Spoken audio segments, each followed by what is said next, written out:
Bismillahirrahmanirrahim. Our today topic is reactions of alkanes. First is oxidation. Simple words में addition of oxygen. Oxidation here is of two types.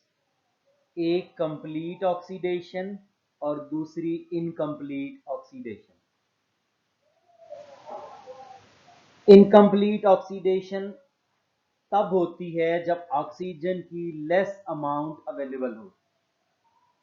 The incomplete oxidation occurs in a limited supply of oxygen and result in formation of carbon monoxide and carbon black. CH4 methane O2 oxygen जब combine करते हैं तो they make CO carbon monoxide and water along with C carbon black. Number 2 is catalytic oxidation. Catalytic oxidation, lower alkanes when burnt in presence of metallic catalyst at high temperature and pressure result in formation of useful product. जो थोड़े carbon वाले alkanes हैं जैसे methane, ethane, उन्हें जब metal catalyst से मिलाया जाए हाई टेम्परेचर प्रेशर पे तो वो ये रिएक्शन देते हैं. जैसे यहाँ पर CH4 और ऑक्सीजन मिल रहे हैं in presence of copper. Temperature arrow के नीचे मेंशन्ड है 400 सेंटीग्रेड एंड 200 ATM प्रेशर. यही कंडीशन और कैटलिस्ट इसके चारों स्टेप्स पे यूज होंगे. We get CH3OH. O combine कर जाता है विद द कार्बन, तो दिस इज मिथाइल अल्कोहल. ये जो मिथाइल अल्कोहल है जब इसको फर्दर ऑक्सीजन से सेकंड स्टेप पे रिएक्शन करवाते हैं तो it give us HCHO formaldehyde. Biology lab में जाएं तो वहां जो मरे हुए जानदार बॉटल्स में सेव किए गए होते हैं सोल्यूशन में, वो बेसिकली फॉर्मल्डिहाइड का सोल्यूशन होता है. फॉर्मालिन बोलते हैं उसको. तो वो इस HCHO का सोल्यूशन होता है. At third step, HCHO react with oxygen to give HCOOH. This is formic acid. जैसे अगर CH3COOH हो तो एस्टिक एसिड सिरका. ये फॉर्मिक एसिड है जो वैस वगैरह के डंग में होता है, जिससे जब काटता है कोई भीड़ वगैरह तो वो सूजन भी होती है, पेन भी होती है. HCOOH plus oxygen combine, they make CO2. Carbon के साथ जो आगे दो ऑक्सीजन है वो मिलेंगे तो CO2 बनेगा. बाकी बच गए दो हाइड्रोजन, तो वो ब्रैकेट वाले ऑक्सीजन से मिलके H2O बना देंगे. Next is nitration. नाइट्रेशन का मतलब होता है किसी चीज में नाइट्रो ग्रुप ऐड करना, NO2. अगर हम डिफाइन करना चाहें तो हम कहते हैं introduction of nitro group in a molecule. अब ये आता है नाइट्रिक एसिड से. वैसे नाइट्रिक एसिड का फार्मूला होता है HNO3, लेकिन उसको हम अपनी आसानी के लिए पार्ट्स में HONO2 लिख सकते हैं, बनता फिर भी HNO3 है. अब CH4 प्लस HONO2 जब ये मिलेंगे एट 450 सेंटीग्रेड, इसका OH और मीथेन का H मिलके वाटर बनाएगा. H और OH जब भी मिलते हैं वाटर बन जाता है. पीछे CH3 रह गया और आगे वाला NO2, वो मिलेंगे तो CH3NO2 नाइट्रोमीथेन बन जाएगा. Next one is halogenation. Halogenation is important long question. Halogenation को हम डिफाइन कर सकते हैं कि इंट्रोडक्शन ऑफ हेलोजन. जैसे यहां बताया गया है alkane react with chlorine and bromine in presence of sunlight और यूवी लाइट. ये बगैर लाइट के रिएक्शन नहीं होता.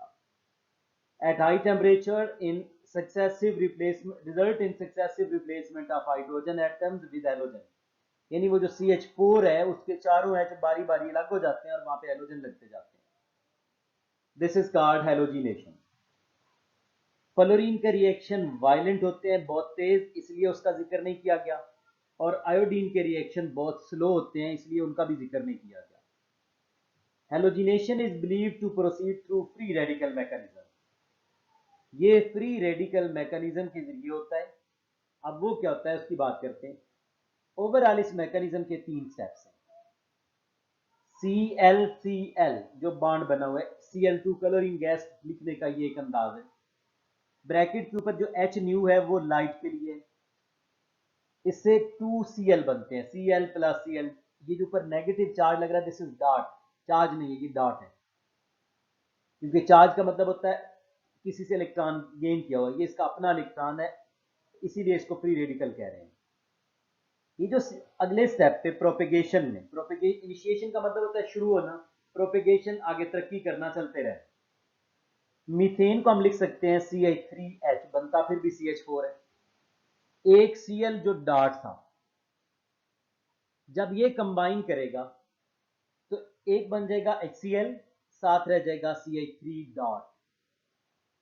अब ये जो CH3 डॉट है एक नए Cl2 से रिएक्शन करेगा तो आपके पास CH3Cl बनेगा और एक Cl डॉट फिर से बन जाएगा। और फिर CH3 टर्मिनेशन का मतलब होता है खत्म होना। इनिशिएशन और प्रोपेगेशन पे लाइट का होना जरूरी है, टर्मिनेशन का स्टेप बगैर लाइट के होता है, इसलिए ऊपर H न्यू नहीं लिखा हुआ। तो CH3 dot plus Cl dot में CH3Cl, ये डॉट्स डालना लाजमी है।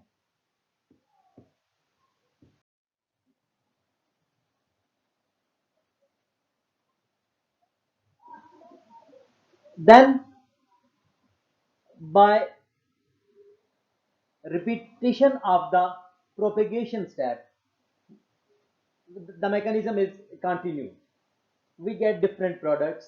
आपके पास प्रोपेगेशन में प्रोडक्ट बनी थी CHHHCH3Cl प्लस Cl डॉट, तो आपके पास Cl और CH2 जब आपस में मिले एक क्लोरीन से, तो क्लोरीन ने क्या किया, एक H ले लिया इस तरह एरो के साथ, इट गिव HCl, बाकी रह गया CH2Cl, उसके ऊपर आ गया डॉट।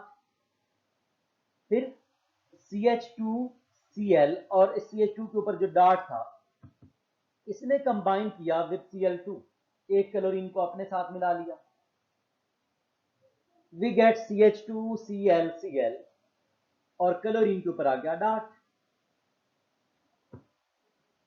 जब दो क्लोरीन आ गए we call it dichloromethane.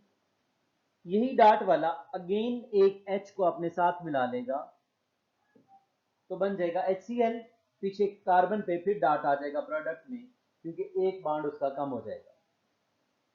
Then is again reaction of Cl2। अब इसमें से एक Cl फिर से लगा तो आपके पास 3 Cl आ गए। जब C के साथ एक H हो 3 Cl, we call it chloroform, anaesthesia, ये बेहोशी की दवा है, प्लस Cl डॉट।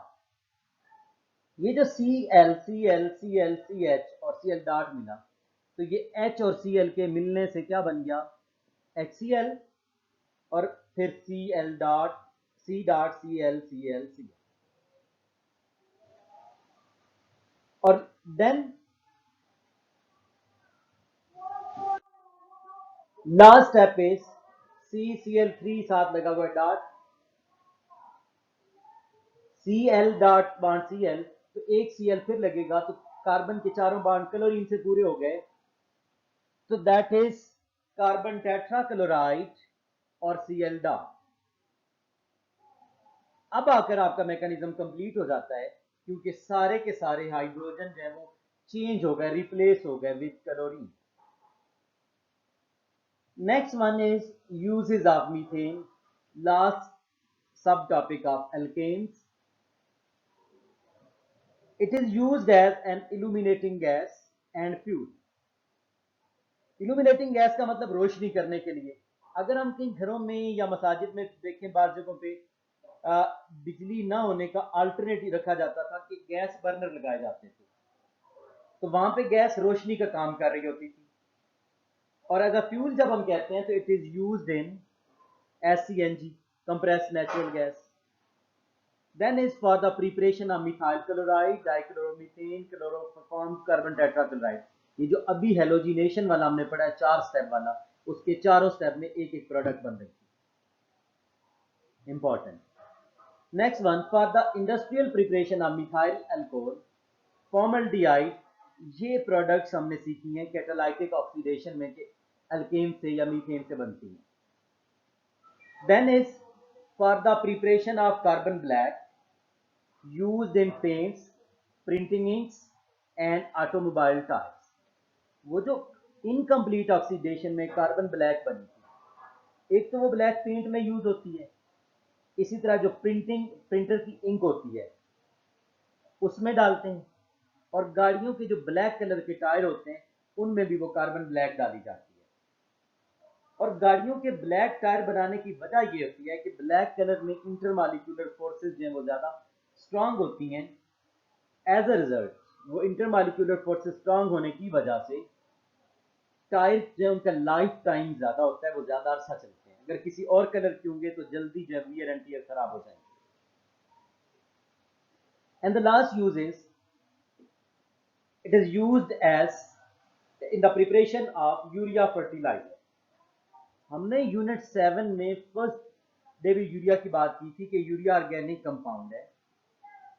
उसमें हमारे पास हाइड्रोजन रिक्वायर्ड होती है प्रिपरेशन में, और वो हाइड्रोजन हम CH4 वाली कार्बन अलग करके हाइड्रोजन यूज कर सकते हैं for the preparation of urea fertiliser. आज हमने बात की रिएक्शंस ऑफ एल्केन्स और यूजेस. रिएक्शन में हमने बात की incomplete oxidation, catalytic oxidation, nitration, halogenation, और फिर हमने यूजेस ऑफ मीथेन की बात की. जो कैटालाइटिक ऑक्सीडेशन है that is famous short question, और जो हैलोजिनेशन था जिसके पहले 3 स्टेप्स थे, इनिशिएशन, प्रोपेगेशन, टर्मिनेशन, और फिर प्रोपेगेशन की आगे डिटेल थी जिसके फर्दर स्टेप्स थे. That is important long question for board point of view. इस यूनिट में से अक्सर हैलोजिनेशन, ये जो अभी लॉन्ग क्वेश्चन कह रहा हूं, ये आ जाता है बोर्ड में, और कभी कभार अगर ये नहीं आता तो साथ में पैरेलल फोर्ब्स इलेक्ट्रोलिसिस का चांस होता है पार्ट ऑफ लॉन्ग क्वेश्चन बनने का. Thank you.